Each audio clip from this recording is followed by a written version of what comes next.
Ok. Salut à tous, bienvenue. On est en live pour un nouveau live Femmes Inspirantes. Donc c'est le live numéro 29 et ce soir il est 19h04 et je suis à nouveau avec Elsa qui était avec nous déjà une première fois pour notre live Femmes Inspirantes numéro 6. Alors déjà avant qu'on commence, est-ce que tu vas bien Elsa?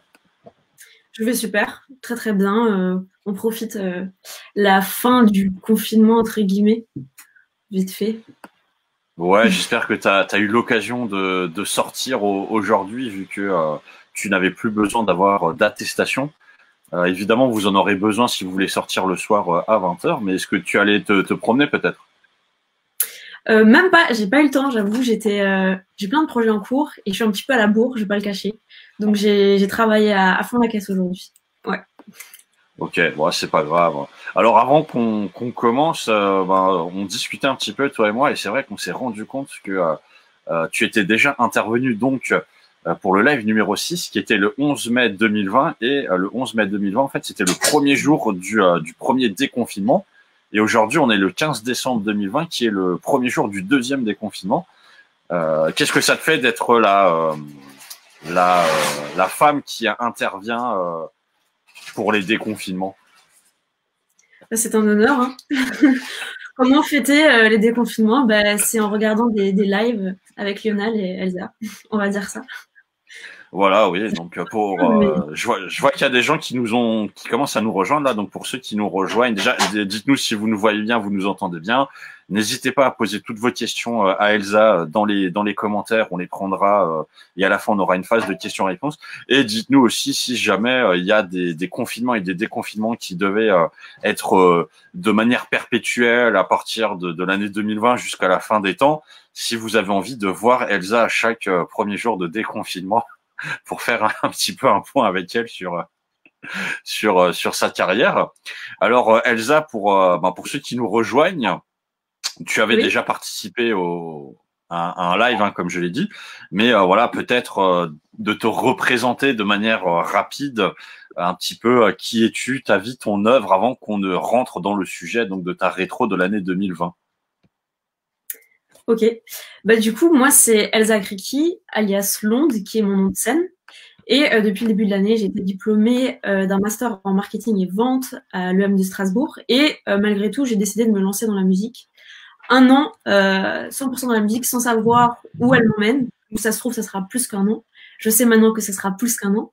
Mais j'avais pour objectif initial de réaliser un album de A à Z en collaboration avec différents musiciens, donc un beatmaker qui s'appelle Syllab, et puis des instrumentistes, bassistes, Oliver Schneider, son frère Nicolas Schneider, etc. Et il se trouve que en expérimentant, etc., la musique, j'ai vu que j'avais plusieurs styles de musique différents, donc j'ai décidé du coup de lancer 2 EP au lieu d'un album. Donc qu'est-ce que c'est un EP? Juste très rapidement, parce que ça peut être un peu flou pour certains, c'est un album qui est du coup entre 2 et 5 titres. Donc je vais faire 2 EP, un premier EP qui sera plus dans une ambiance R&B, électronique, néo-soul en anglais, et un deuxième EP qui sera en français et 100% acoustique. Tout ça, ça sortira en 2021, je ne sais pas quand. On verra ça avec mon manager, car la bonne nouvelle, c'est que j'ai un manager depuis une Mhm. semaine qui s'appelle Joël Bayler. Et donc, on va revoir ensemble toute la programmation, de publishing, des morceaux, des singles à venir, des EP à venir. Donc voilà. Ok, bah écoute, merci à toi pour la petite présentation. Si jamais vous avez des questions à poser à Elsa, n'hésitez pas. Et donc, je te propose simplement de revenir un petit peu sur la rétro de ton année 2020, puisqu'il y a eu beaucoup de choses. Alors, je sais que, comme tu l'as dit, tu t'es lancé récemment dans la musique, mais déjà pour ceux qui nous regardent, hein, revenir peut-être sur qu'est-ce qui t'a donné envie vraiment de te lancer là-dedans, et après, raconte-nous depuis janvier 2020 un petit peu tout ce qui t'est arrivé. Ok. Alors pourquoi la musique? Déjà, il faut savoir que je suis née dans une famille de musiciens, donc un père multi-instrumentiste de passion, et puis une mère chanteuse qui en a fait son métier pendant un an, et qui a fait de la scène aussi, etc. Dans son domaine plus jazzy. Donc j'ai baigné dans la musique donc depuis mes 7 ans, j'en fais. J'ai commencé avec 8 ans de piano, 5 ans de batterie, et le chant a suivi. Et il se trouve que je me suis vachement dévoilée grâce au chant. J'ai beaucoup appris sur moi, j'ai appris à m'ouvrir. Je suis passée d'une personne plutôt introvertie à une personne extravertie, on peut dire ça. En tout cas, voilà, ça m'a beaucoup apporté. Et puis, il y a 2 ans, une période où j'étais dans un down, problème de santé. J'ai vraiment été amenée à repenser à tout ce qui est très important dans ma vie, quels sont les piliers dans ma vie, ce qui est toxique, ce qui est pas toxique. Et j'ai vu que la musique occupait une place importante et puis un objectif de vie, un rêve, si tu veux, c'est cliché encore une fois, mais c'est ça. Ce serait de faire un album. Et donc à la fin de mes études, je me suis dit bah c'est maintenant en fait. Je suis diplômée et je pense que je suis jeune, voilà. C'est le meilleur moment pour me lancer dans ce projet et voir où ça m'emmène.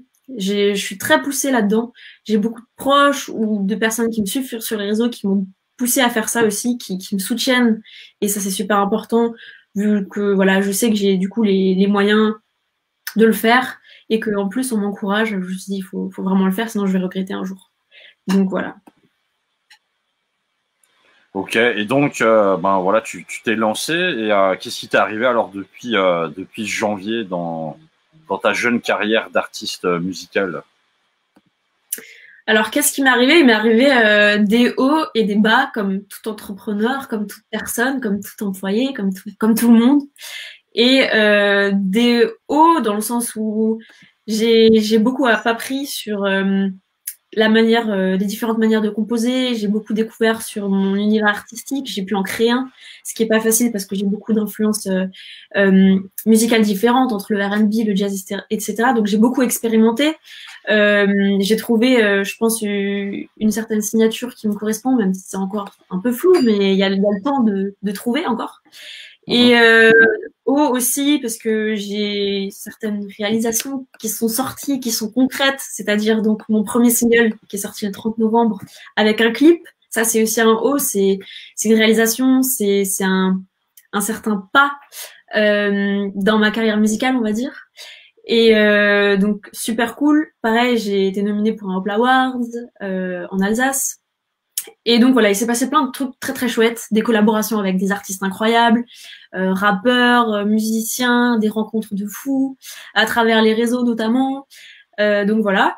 Et puis dans les downs, il y a eu les confinements, le Covid, qui déjà a retardé beaucoup de choses. C'est vrai que la sortie du premier EP devait être en décembre et c'est pas le cas, ce sera début 2021. Pareil, un single devait sortir en décembre, mais ça sortira un tout petit peu plus tard, il faudra un tout petit peu attendre, mais pas longtemps, vraiment, c'est léger, mais c'est un petit retard quand même, parce qu'on a forcément plus de difficultés à communiquer avec les musiciens, et donc on prend du retard parce que c'est beaucoup d'échanges par message, et en fait, quand on se voit en live, ça peut aller très très très vite, et on n'a pas l'opportunité de le faire, surtout que je collabore avec des musiciens qui n'habitent pas ici en Alsace.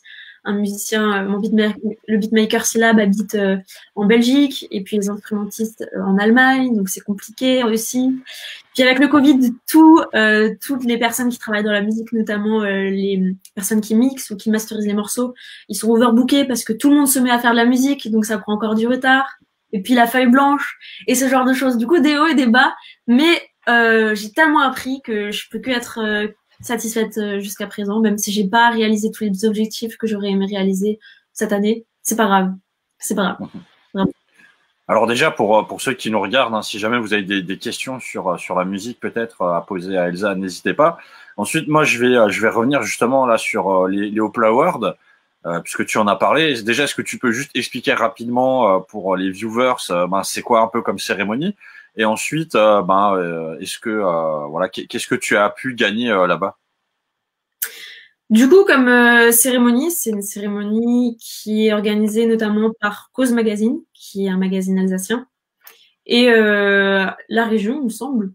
Je sais pas exactement tous les acteurs, mais je sais que l'acteur principal, c'est vraiment Cause Magazine, qui met en avant tous les projets artistiques de la région, quels qu'ils soient. Ça peut être musicaux, ça peut être culturel, ça peut être littéraire, ça peut être événementiel, mais c'est vraiment, ils mettent en avant un maximum d'acteurs culturels de la région. Et là, c'est Awards, c'est une cérémonie qui est très belle. Lionel, toi-même, tu y étais. ils mettent les moyens dans l'événement. Et c'est un événement où ils vont mettre justement en avant du coup ces acteurs artistiques. Et puis comme acteur solo, meilleur clip de l'année qui est passé dans Cause, meilleur groupe, ce genre de choses. Et puis moi j'ai gagné le Hop Awards dans ton casque. J'avais créé une playlist de 10 titres qui sont mes influences musicales. Et voilà, c'était ce Hop Awards dans ton casque que j'ai gagné. Qui en soi n'est pas forcément grand-chose, mais ça m'a permis déjà de rencontrer mon manager, Joël Baylor. On a eu notre premier contact finalement grâce à cette cérémonie, donc c'est très cool. Et puis de la visibilité, et puis surtout un bon moment. Merci à Cause Magazine. Je sais pas si ça passe par là, mais très bon moment.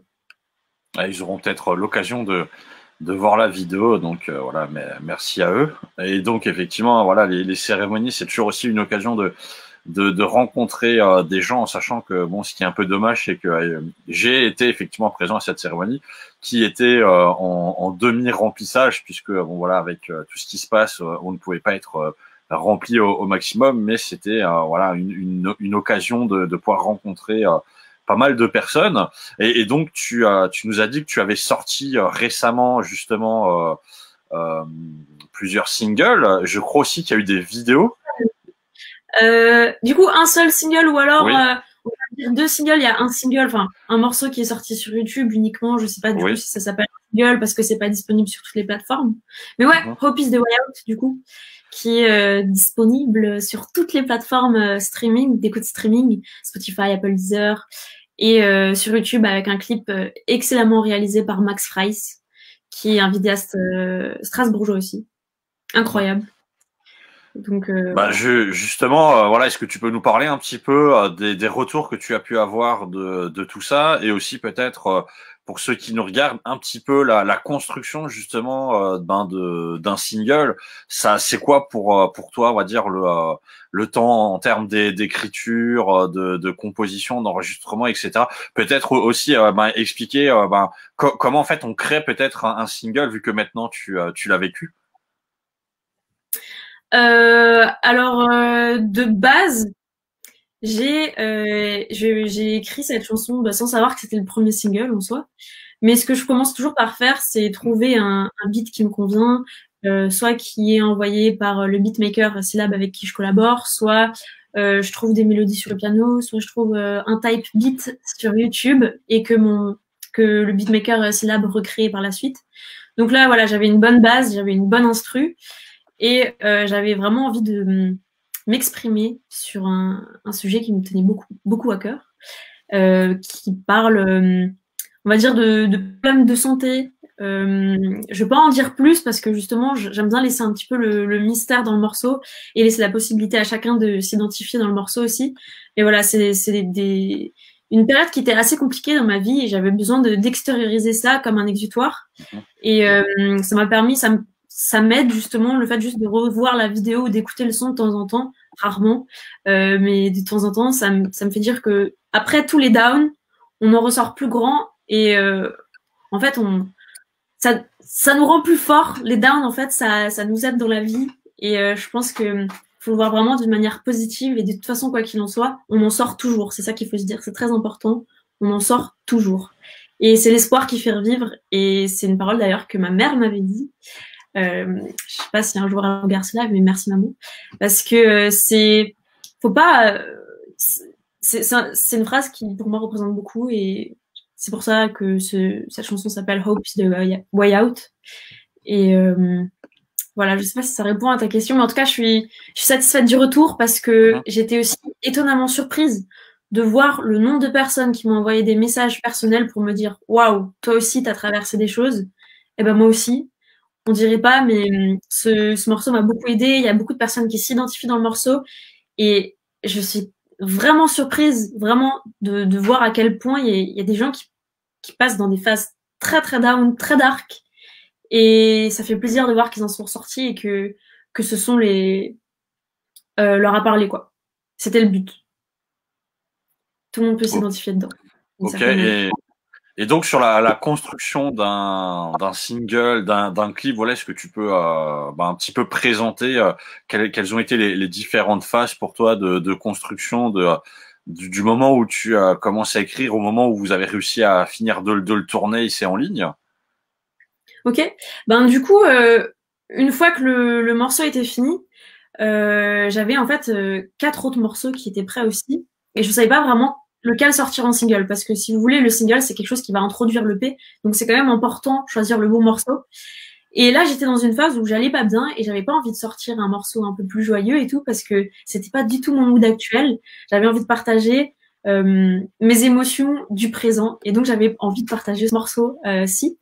Et Max Frax, qui est le réalisateur de la vidéo, est un bon ami. Et il m'a proposé de réaliser le clip de ce morceau-là. Donc, on a écrit le scénario ensemble en une semaine. Tout va très vite quand on travaille ensemble parce qu'on se met très vite d'accord. On a des directions artistiques très similaires, donc c'est très facile de travailler ensemble. Et après cette semaine de scénario, durant laquelle j'ai aussi choisi les tenues, commandé les tenues, pensé au maquillage, pensé aux différentes positions à faire, pensé au matériel qu'il faut acheter, etc. C'est une semaine intense quand même. Il y a eu une semaine de tournage où tous les jours, on a tourné pendant 6 heures. Et ça demandait beaucoup de travail parce qu'on a changé les fonds. Il y a un fond qui est blanc, un fond qui est noir. À un moment donné, on a une table, il y a un miroir. Il faut penser à comment est-ce qu'on va enlever ce qu'il y a dans le reflet du miroir, parce qu'en fait, si vous regardez dans le clip, le reflet du miroir, il est noir derrière, parce qu'on a dû mettre un drap avec un trou pour mettre l'objectif. Enfin, voilà. Vous voyez, c'est super compliqué comme techniquement parlant. Et en fait, on était à 2 à faire ce projet qui nécessite, je pense, au moins 5 personnes, si on compte la maquilleuse, la coiffeuse, le mec qui s'occupe des lumières, tout ça. C'est des métiers différents. On a tout fait à 2. Donc, pendant ces 6 jours qui nous ont très fatigués. Et c'est vrai qu'on n'a pas utilisé tous les plans parce qu'on en a fait énormément et on s'est rendu compte que tout n'était pas nécessaire, donc on n'a pas non plus tout gardé. Et après cette semaine de tournage, on a eu une semaine de montage. Et après, une autre semaine, on a préparé la communication, donc ce qu'on allait mettre sur les réseaux, les stories, les machins. Donc en tout 4 semaines, donc un mois, pour réaliser le clip Hope is the Way Out. Et on est assez content du résultat. Voilà. Ok, super. Merci à toi. Pour ceux qui ont envie de poser des questions, n'hésitez pas, que ce soit sur la musique ou d'autres choses.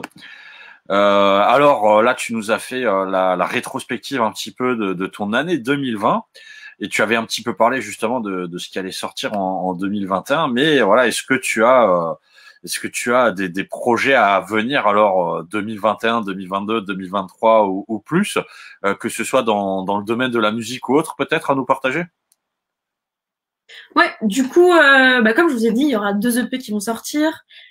Et des singles qui vont sortir avant les EP à chaque fois pour les introduire. Avant le premier EP, par exemple, il y aura un deuxième single qui va sortir, avec un clip aussi. La date n'est pas encore fixe, mais ça arrive.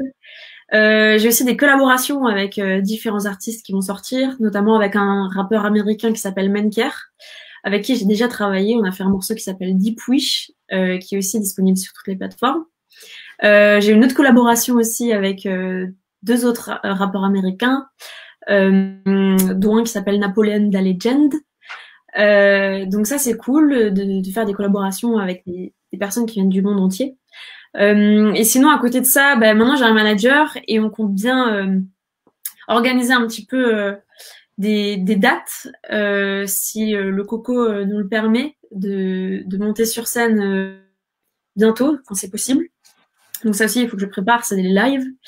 Et à côté de ça, c'est vrai que je me suis vraiment focalisée dans la musique pour avoir un revenu à côté. Bon, je vis chez mes parents, merci à eux, mais pour avoir un revenu à côté, je fais des petites actions marketing. Je fais des sites, des newsletters, des actions du street marketing, ce genre de choses pour me faire un revenu à côté, mais c'est très instable. Donc à partir de février, je vais être à la recherche d'un job, soit me lancer en tant qu'auto-entrepreneur dans du coaching ou du développement personnel ou en tout cas marketing de soi ou marketing en général, je sais pas, c'est encore très très flou, ou alors trouver dans une entreprise, c'est encore très flou tout ça, mais je vais essayer de trouver un revenu fixe à côté de la musique. Je pense que c'est important, surtout dans ces périodes qui sont très incertaines, et avoir une variété de missions, parce que tout focus dans la musique, je pense que ça me fatiguerait beaucoup. Ça demande beaucoup de partage d'émotions, etc. Et c'est très éprouvant. C'est bien de, je pense, jongler un petit peu. Et puis, je suis une passionnée de marketing, donc c'est important pour moi. Ben, c'est cool. Moi, j'aimerais bien revenir juste sur ce que tu disais au début. Donc, tu vas faire des collabs avec des personnes qui viennent des États-Unis. Et Ouais. la question que j'aurais à te poser, c'est comment as-tu réussi à faire des collabs avec des gens qui viennent des États-Unis? Alors, il y a le rappeur Menker. Je l'ai rencontré l'an dernier parce qu'il était de passage à Strasbourg chez des amis.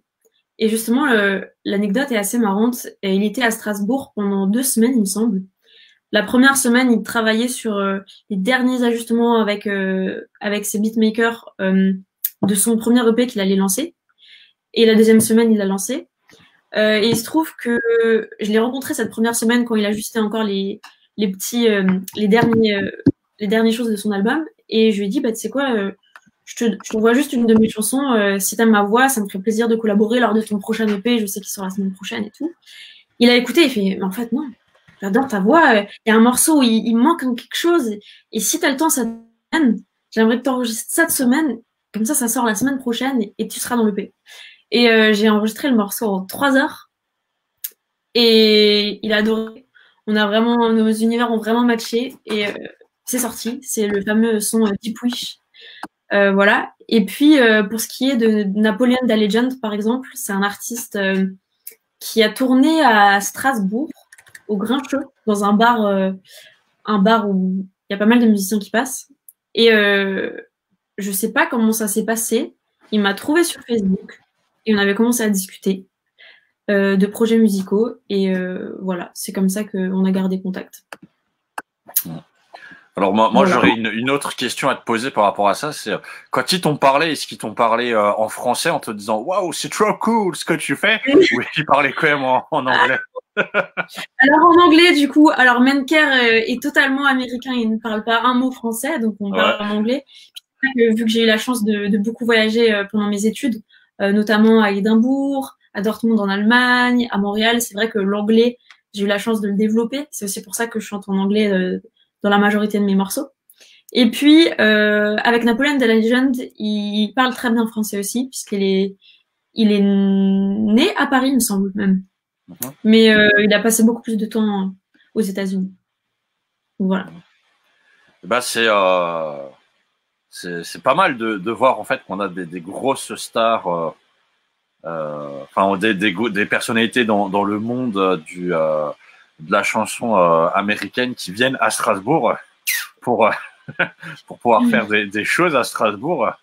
Donc c'est pas mal. Peut-être qu'un jour il y aura même un espèce de hub musical à Strasbourg qui attirera encore plus de personnes.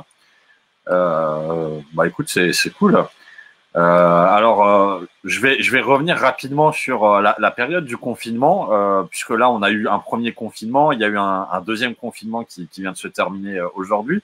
Mais est-ce que toi, ces 2 périodes, ça a été des moments, bon, tu nous en avais déjà parlé dans ton premier live, hein, mais est-ce que ça a été des moments où peut-être le deuxième confinement, est-ce que ça a été un moment où tu t'es dit je retombe un petit peu, machin. Est-ce que c'était des moments où justement t'as réfléchi? Est-ce que le premier confinement, ça t'a permis de te préparer pour le deuxième? Enfin voilà, comment est-ce que tu as vécu un petit peu tout ça? Le premier confinement était plus facile. Déjà parce que c'était l'été et que les journées étaient longues, qu'on était réellement confinés. Donc quand on sortait, il y avait plus un bruit. On était un peu dans une bulle. On se reconnectait un peu plus avec la nature, avec nous-mêmes. Et puis c'était le premier confinement, donc ça allait. J'ai eu une petite période où je me rappelle que j'avais un peu la feuille blanche, mais j'étais quand même bien productive. Je me rappelle, j'avais fait pas mal de morceaux, je pense une dizaine en un mois, ce qui est bien, ce qui est très très bien même. Et puis le deuxième confinement, j'avoue que j'ai plus de mal. J'ai plus de mal déjà parce que c'est l'hiver, que les journées se raccourcissent, qu'il fait nuit à 4h30, et que j'avoue que je suis un petit peu affectée par ça. Et puis aussi, au-delà de ça, j'ai l'impression qu'il y a beaucoup de différentes causes qui se réveillent. Les violences policières, sexuelles, ce genre de beaucoup de choses qui remontent à la surface et qui m'affectent aussi dans la société en général. Et ça, vu que l'album a du retard, enfin les 2 EP ont pris du retard, j'ai beaucoup plus de pain sur la planche, j'ai beaucoup plus la pression, et donc c'est peut-être un petit peu plus compliqué à gérer, mais je suis pas du tout à plaindre et je fais tout pour que je sois le plus productif possible et que ça avance et voilà, je positive un maximum. Voilà. Ok, super. Je regardais juste un petit peu les commentaires. Il y a Eric qui nous fait coucou. Salut à toi, Eric, aussi, hein, évidemment. Ah, et qu'est-ce qu'il nous dit? Ah, donc, justement, Eric te met un message. Il dit que la vitamine D du soleil nous manque en cette période. Ouais, effectivement. Et oui. Il y a beaucoup de manque. Voilà, c'est vrai que le premier confinement qui était dans une période avril, mai, juin, où on va dire on sortait du printemps, on se rapprochait de l'été, c'était bien, on va dire, pour sortir et autres, et que cette période un petit peu pré-hivernale est un peu plus compliquée voilà, pour sortir, pour faire des choses, pour avoir du soleil aussi, pour travailler. Je sais pas d'ailleurs si effectivement toi, Elsa, le fait que le soleil se couche de plus en plus tôt, ça fait que tu te couches de plus en plus tôt aussi, ou ça t'a démoralisé? Non, pas forcément, non. J'avoue, je me couche toujours et puis je travaille et j'avoue que la nuit, d'un côté, peut m'inspirer. J'aime bien enregistrer la nuit. J'aime bien. Je ne saurais pas expliquer pourquoi, mais j'aime. Bah là c'est quasiment la nuit d'ailleurs, hein, pour ceux qui nous regardent. C'est vrai qu'il fait déjà assez sombre. Et d'ailleurs, pour ceux qui sortent après 20h, n'oubliez pas votre attestation. On ne sait jamais si vous avez des choses à faire après 20h. Mais il est toujours possible de marcher normalement de 6h à 20h du soir. Alors, on peut passer à notre phase de questions-réponses. Si jamais vous avez des questions à poser à Elsa, je vois que dans le chat, on a quelques messages, mais étrangement qui ne te concernent pas trop, qui concernent plus la cuisine. Voilà, puisque certains se parlent entre eux en fait pour parler de cuisine. Bah tiens, pour le coup, Elsa, est-ce que tu fais la cuisine toi-même? Écoute, oui, j'aime beaucoup cuisiner. J'ai moins le temps ces temps-ci, mais j'aime vraiment ça. Tout type de cuisine, hein. Je suis gourmande, autant salé que sucré, mais je préfère cuisiner le salé. Mais ouais. Quel est ton plat préféré, Elsa? Alors, c'est difficile parce que c'est comme si tu me disais quel artiste tu préfères en musique, c'est beaucoup trop compliqué parce que c'est pas forcément comparable et que chaque plat est unique en son genre. Mais quelque chose que j'adore, je sais pas pourquoi je pense ça maintenant, mais ça s'appelle les papitas. Je sais plus exactement de quel pays ça vient, j'ai pas envie de dire de bêtises, mais c'est du quinoa, des sortes de boules de quinoa avec au milieu du thon, du citron, du gingembre, de l'ail, et ça qui est remis dans une poêle et du coup ça fait des sortes de boules. Et pour réussir à comment dire, rassembler le tout, il faut aussi de la mie de pain avec du citron. Et tout ça qui est assemblé ensemble et tout est juste incroyable. C'est un mélange de saveurs indescriptible. Un peu comme dans Ratatouille quand il mélange la fraise avec le fromage et qu'il ferme les yeux et que ça pétille et tout. Ça fait exactement cette sensation. C'est Alors pour ceux qui nous regardent, si vous avez des questions sur la cuisine, n'hésitez pas. Mais je vois qu'il y a une autre question qui concerne cette fois-ci la musique. Alors il y a Annabelle qui te demande combien d'années pour improviser en musique pour Elsa. Oui, effectivement, pour Elsa. c'est marrant parce que mes premières scènes, j'ai fait pas mal de scènes au lycée avec justement Syllab qui est maintenant mon beatmaker, avec des instrumentistes comme Oliver Schneider et Nicolas Schneider qui sont frères. Voilà, depuis le lycée, on travaille ensemble dans le groupe du lycée et on a fait beaucoup de scènes, de tremplins, de bars. On est allé à Europa Park, etc. Et on faisait que improviser sur scène. On a fait ça tout le temps, tout le temps, tout le temps.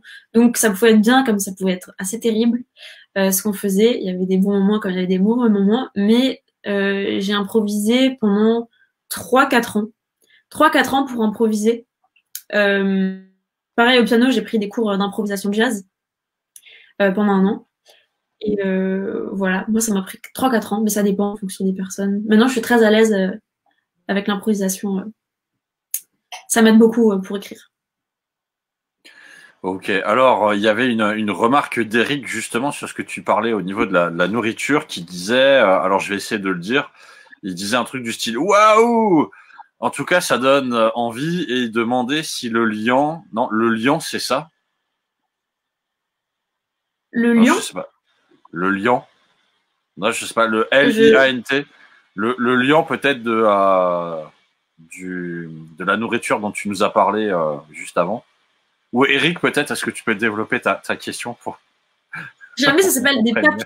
Je sais pas si c'est ça qu'il Ouais. voulait dire, mais ça s'appelle des papitas. A-P-I-T-A-S, j'imagine. Mais c'est excellent. Si ça le tente, papitas sur Google et c'est trouvé et c'est cuisiné, quoi. Ok, bon, Eric, si jamais, écris-nous un autre message juste pour bien comprendre ce que tu voulais dire. Alors, on a une remarque d'Annabelle ou une question qui disait, donc en 3 ans, tu savais improviser d'après ce que tu as dit. Ouais. Ok, donc tu as ta réponse, Annabelle, pour ça.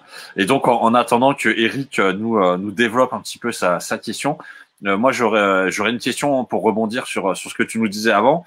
Donc, tu as eu l'occasion de faire des collabs avec des personnes qui ne viennent pas de France. Quel serait Oui. pour toi l'artiste non français avec qui tu aimerais faire une collab un jour? Super question. Alors, franchement, Billie Eilish, tout le monde parle d'elle ces temps-ci, c'est vraiment The One, mais c'est une des artistes avec qui j'aimerais vraiment faire quelque chose si c'était possible un jour. Elle est trop forte. Billie Eilish, elle a un truc, vraiment. Ouais. Oui. D'ailleurs, pour ceux qui connaissent ou qui ne connaissent pas ou qui s'intéressent aux jeux vidéo, quand vous regardez la pub Cyberpunk 2077, vous avez un petit peu de sa musique qui passe en fond sonore. Donc ça vous permettra de reconnaître le son. Alors Eric, je ne vois toujours pas ton message sur la cuisine. Si jamais tu peux nous l'écrire ou pas. Sinon, je regarde juste les autres commentaires qui avaient été faits. Tac, tac, tac, très rapidement. Et il y avait quoi? Ok. Alors, il y a d'autres commentaires, mais qui ne concernent pas la musique, ni même la cuisine, ni même Elsa, en fait. C'est pas grave, ça arrive. Et donc, je rebondis aussi sur la question que j'ai posée. Quel serait l'artiste français avec qui tu aimerais aussi faire une collab? Franchement, il y en a deux et c'est marrant parce que je me suis posé la question encore hier. Que je me suis rendu compte que j'écoute de plus en plus de musique en français et que j'aimerais beaucoup collaborer avec Némir et Isolde. Deux artistes très différents mais qui m'inspirent énormément. Voilà. Okay. Némir Alors, et Isolde. on a enfin eu le message d'Eric qui disait le liant, c'est la mie de pain plus le citron pour tenir le tout ensemble. Ah, le lion, je savais pas. Ça c'est ok. Je savais pas que ça avait un nom l'assemblement des des ingrédients, mais ok. Je retiens. Ok.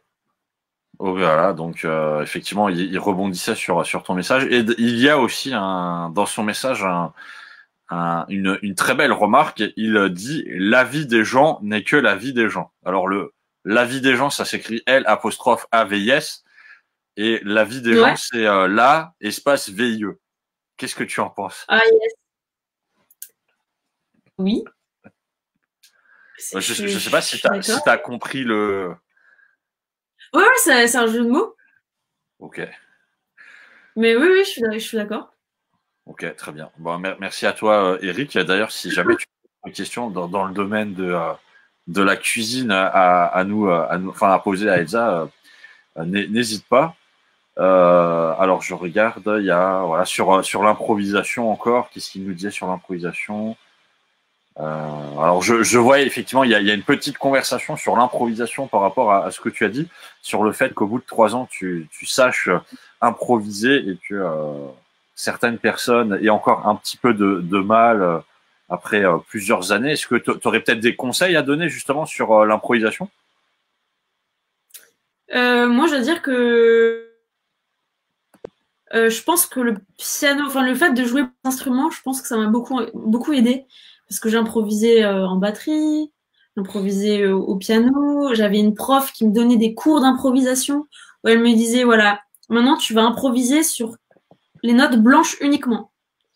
Tu improvises sur les notes blanches. Après, tu improvises uniquement sur les notes noires du piano. Elle me donnait plein d'exercices comme ça. Elle me donnait des accords avec la main gauche. Je devais avec juste la main droite. Et après, avec le chant, c'est un petit peu pareil. C'est se dire, bah, maintenant, je vais me donner un exercice. C'est se faire. Ça, je pense que ça aide vachement dans l'improvisation. C'est s'exercer, exercer. Le faire, une fois qu'on est à l'aise chez soi, le faire sur scène. Comme ça pousse à aller encore plus loin. Mais par exemple, moi, ce que je me donne comme exercice, c'est je mets une instru, que YouTube, je tape type beat, T-I-P espace B-E-A-T. Je trouve une instru qui m'inspire et je me dis maintenant je dois écrire en 20 minutes un morceau sur ma journée. Et j'écris un morceau sur ma journée, je vais jamais le publier, je vais jamais rien en faire, mais ça me force à écrire vite et improviser ou tout simplement improviser en live où je trouve une instru et je me dis bah voilà, maintenant je dois chanter maintenant tout de suite avec des paroles qui sortent comme ça sur le rêve de la nuit passée. Voilà, je me fais plein d'exercices comme ça et puis ça m'aide. Ok. Ou tout Bah simplement, écoute, quand on écoute un ouais. morceau à la radio, on peut se mettre à fredonner et chanter avec le morceau à la radio. Et pareil, ça, c'est s'entraîner à improviser d'une certaine. Voilà. Je sais pas si ça aide, mais c'est les conseils que je peux donner. Bah, dites-nous en commentaire si jamais vous êtes d'accord, si vous avez d'autres questions sur l'impro ou alors la musique. On est bientôt à 40 minutes de live. Alors, et déjà, est-ce que tu as vu le temps passer? Alors moi, personnellement, non. J'espère que les gens non plus. Bah, n'hésitez pas à nous dire si vous avez vu le temps passer. Mais effectivement, le temps passe toujours très vite. Quand on fait des lives, c'est assez très drôle. Donc, on arrive un petit peu à la fin de notre live. Donc, si jamais il y a une dernière question qui touche à la musique, à l'impro ou même à la cuisine, j'essaierai de la prendre. D'ailleurs, on a une nouvelle question qui dit, en somme, tu exerces ton cerveau créatif avec ton vécu plus un ajout, le type beat, c'est bien ça. Ouais, c'est ça. C'est ça, ça m'aide beaucoup. Type beat ou autre. Après, ça peut être accompagnement au piano aussi, hein, où je fais juste des accords et ça vient comme ça. Mais ouais, c'est ça, c'est s'entraîner quotidiennement. C'est assez inconscient. Et ouais, c'est cool. Puis si vous avez d'autres questions, n'hésitez pas aussi à m'écrire hein, sur les réseaux. Sur Instagram, je suis très active. Si jamais c'est Londe, L-O-N-D-E, tiré bas, musique, M-U-I-C. Et voilà, si vous avez des questions, n'hésitez surtout pas à m'écrire. Voilà, Et donc pour rester à l'affût de toutes les sorties. si vous avez des questions sur l'improvisation, donc vous pourrez retrouver Elsa alias Londe sur Instagram, aussi sur Facebook. Hein, normalement, tu es aussi disponible sur Facebook, j'imagine. Ouais, complètement. Ouais. Voilà. Donc n'hésitez pas. Voilà, donc on arrive un petit peu à la fin du live. Moi, je te remercie d'avoir participé. J'espère que ça t'a plu. Ouais. Peut-être qu'on fera encore un autre live, je sais pas, en mars ou en avril, s'il y a un troisième confinement, donc un troisième déconfinement. J'essaierai de penser à toi pour en faire un le premier jour de ce nouveau déconfinement. Voilà, je sais pas si tu as un petit mot de la fin à dire à ceux qui nous regardent. Bah, juste courage à tous. Hein. Le Covid est passager. Je pense qu'il faut voir aussi les côtés positifs, voir les côtés humains, que peut-être les gens s'entraident plus, ils ouvrent plus les yeux sur les choses auxquelles ils n'avaient pas pensé forcément, etc. Mais en tout cas, courage à tout le monde. On est tous ensemble. Ça va passer. Et passer de belles fêtes aussi. Très important ça. Bah voilà, donc courage à tous, passez de très bonnes fêtes. C'est vrai que Noël c'est la semaine prochaine et Nouvel An c'est dans 2 semaines, donc voilà, il y a plein de choses en espérant évidemment que qu'on réussisse en 2021 à retrouver un petit peu une vie un peu plus épanouie en prenant évidemment en ayant appris des erreurs et de tout ce qui s'est passé en 2020 pour essayer justement de construire un monde meilleur. Voilà, ce sera mon mot de la fin à moi. Je te remercie encore d'avoir participé. J'espère que tu passeras aussi de bonnes fêtes. Et si c'est bon pour toi, je vais couper le live. Yes, merci, puis passe de bonnes fêtes aussi. Et voilà. Bonne fête à tous ceux qui nous regardent. Évidemment, vous retrouverez la vidéo en replay sur Facebook, sur YouTube aussi. Et pour ceux qui regardent la vidéo en replay, bon, je le dis à la fin, mais on sait jamais. N'hésitez pas aussi à continuer de commenter la vidéo puisqu'elle peut continuer d'être commentée et Elsa pourra toujours aller faire un tour dessus pour voir vos messages. Et on se retrouve, je ne sais pas quand, pour un prochain live Femme Inspirante. Ciao à tous.